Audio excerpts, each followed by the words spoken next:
नमस्कार साथियों, स्वागत आप सभी का ब्राइट एग्रो क्लासेस के डिजिटल प्लेटफॉर्म पर। साथियों, आज अपन बात करने वाले हैं जो अपने फर्स्ट ईयर के सेकंड सेमेस्टर में नई सब्जेक्ट ऐड हुई है सिक्स्थ डीन कमेटी के अकॉर्डिंग जो अपनी सब्जेक्ट है, और उस सब्जेक्ट का नाम है LPM 121। मतलब उसमें live stock and production management के बारे में अपने को पढ़ना है। लाइव स्टॉक का मतलब है अपने जो पशु हैं उन पशुओं से अपने को प्रोडक्शन कैसे अपन अधिक से अधिक प्राप्त कर सकते हैं, उसके बारे में इस सिलेबस में पढ़ना है। एनिमल हस्बेंड्री का ही ये पार्ट है, पर कुछ अलग पार्ट आप 11th-12th में पढ़ते हो, वो पूरा पार्ट नहीं है इसमें।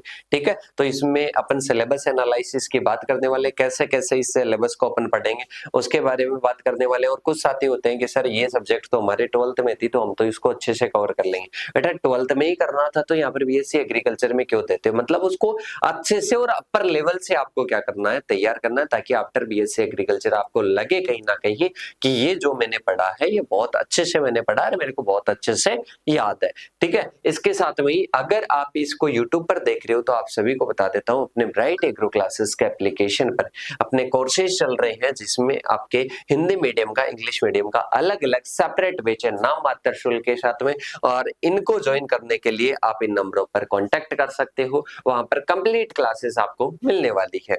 देखिएगा, सबसे पहले अपन 1 बाय 1 बात करते हैं।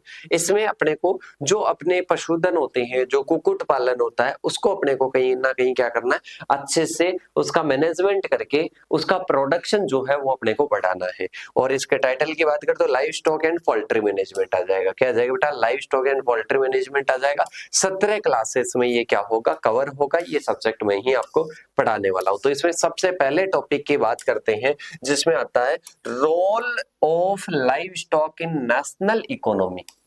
मतलब जो लाइव स्टॉक है बेटा, लाइव स्टॉक है। लाइव स्टॉक का मतलब क्या होता है कि सर जो अपने पशुधन है उन पशुधन का नेशनल इकोनॉमी में, मतलब राष्ट्रीय अर्थव्यवस्था में क्या महत्व है। इसके बाद में आता है रिप्रोडक्शन इन फार्म एनिमल्स। मतलब फार्म एनिमल्स और पोल्ट्री में रिप्रोडक्शन मतलब प्रजनन के क्या क्या मेथड्स है, प्रजनन के क्या क्या मेथड्स है वो अपने को पढ़ने हैं। इसके बाद में अपने आता है housing principles and space requirements के बारे में पढ़ना है। मतलब अपने जो पशु है उनको हाउसिंग मतलब रहने के लिए, आवास के लिए उनको क्या क्या चीजें चाहिए, कितनी मात्रा में चाहिए, उसके सिद्धांत वगैरह अपने को पढ़ने हैं। इसके बाद में आता है 4th क्लास जिसमें अपने को पढ़ना है मैनेजमेंट ऑफ काल्व्स। इसके साथ में हीफर्स और मिल्च जो एनिमल्स होते हैं उनका अपन मैनेजमेंट या प्रबंधन किस प्रकार से कर सकते हैं उसके बारे में अपने को पढ़ना है। इसके बाद में अपने नेक्स्ट आता है 5वां टॉपिक जिसमें अपने को पढ़ना है management of ship, got and swine. Ship, got and swine के मैनेजमेंट के बारे में पढ़ना है। किसके बारे में पढ़ना है? इनके मैनेजमेंट के बारे में अपने को स्टडी करनी है। एक तो शिप आ जाएगा, एक गोट आ जाएगी और इसके साथ में एक स्वाइन। इनके मैनेजमेंट के बारे में, इनका प्रबंधन किस प्रकार से किया जा सकता है। इसके बाद में आता है नेक्स्ट अपना क्लास नंबर 6 जिसमें इनक्यूबेशन, हैचिंग और ब्रूडिंग इन पोल्ट्री। मतलब पोल्ट्री में इनक्यूबेशन, इसके साथ में हैचिंग और ब्रूडिंग अपन किस प्रकार से कर सकते हैं वो अपने आता है। इसके बाद में आता है management of growers and layers. किसके बारे में पढ़ना है? Management of growers and layers के बारे में पढ़ना है। फिर आता है इंपॉर्टेंट इंडियन और एक्सोटिक ब्रीड्स, लाइव स्टॉक की भी, पोल्ट्री की भी, मतलब मुर्गी वगैरह की भी आपको एक्सोटिक मतलब विदेशी और इसके साथ में इंडियन ब्रीड्स के बारे में पढ़ना है। इसके बाद में नेक्स्ट आता है अपने improvement of farm animals, improvement of farm animals and poultry के बारे में पढ़ना है।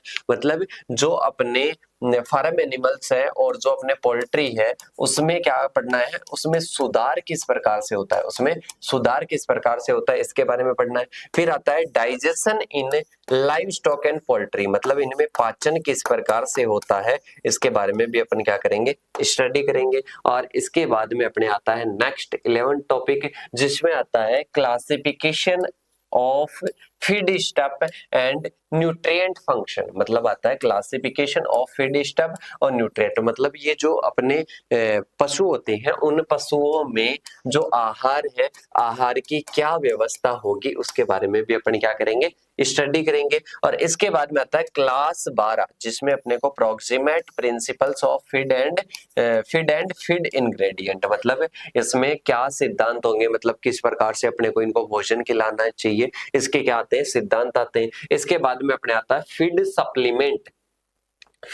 सप्लीमेंट एंड फीड एडिटिव्स, मतलब जो आहार के जो पूरक होते हैं, आहार योजक होता है, उसके बारे में अपने को पढ़ना है। इसके बाद में आता है feeding in live stock and poultry, मतलब जो अपने पशुधन होता है, कुक्कुट होता है, उनमें आहार मैनेजमेंट अपन किस प्रकार से कर सकते हैं। फिर आता है next introduction in live stock and poultry disease, मतलब इनके जो रोग है, इनमें कौन कौन से रोग पाए जाते हैं, पशुधन में कौन से पाए जाते हैं, कुक्कुट में कौन कौन से रोग पाए जाते हैं, इन रोगों के बारे में अपने को क्या करना है, स्टडी करना है। इन रोगों के बारे में अपने को क्या करना है, स्टडी करना है। फिर आता है अपने disease prevention and control in live stock, मतलब डिजीज को अपन, रोगों को अपन किस प्रकार से रोक सकते हैं, रोकना और इसके साथ में नियंत्रण करना, रोकना एंड नियंत्रण करना, ये दोनों ही अपने इस टॉपिक में आ जाएंगे। इसके बाद में अपन बात करते हैं disease prevention and control in poultry, मतलब डिजीज प्रिवेंशन का मतलब क्या होता है, डिजीज को रोकना, और इसके साथ में कंट्रोल इन पोल्ट्री आ जाएगा। इसके बाद में अपने ये टॉपिक क्या होते हैं, कंप्लीट होते हैं कि रोग, उनके जो रोग है उनके मैनेजमेंट वगैरह के बारे में पढ़ना, उनकी ब्रीड्स के बारे में, उनके आहार के बारे में और उनके इंट्रोडक्शन के बारे में, उनके आवास के बारे में अपने को इस सब्जेक्ट में क्या करनी है, स्टडी करनी है। तो मेरे हिसाब से इसका सिलेबस आपको अच्छे से समझ में आ गया होगा। अगर आप भी तैयारी करना चाहते हो ब्राइट एग्रो क्लासेस की टीम के साथ में, तो आज ही ज्वाइन कीजिए, चैनल को सब्सक्राइब कीजिए, ऐप को डाउनलोड कीजिए और जुड़िए ब्राइट एग्रो क्लासेस की टीम के साथ में। तो मिलते हैं नेक्स्ट सेशन के साथ में, तब तक के लिए जय जवान जय किसान साथियों।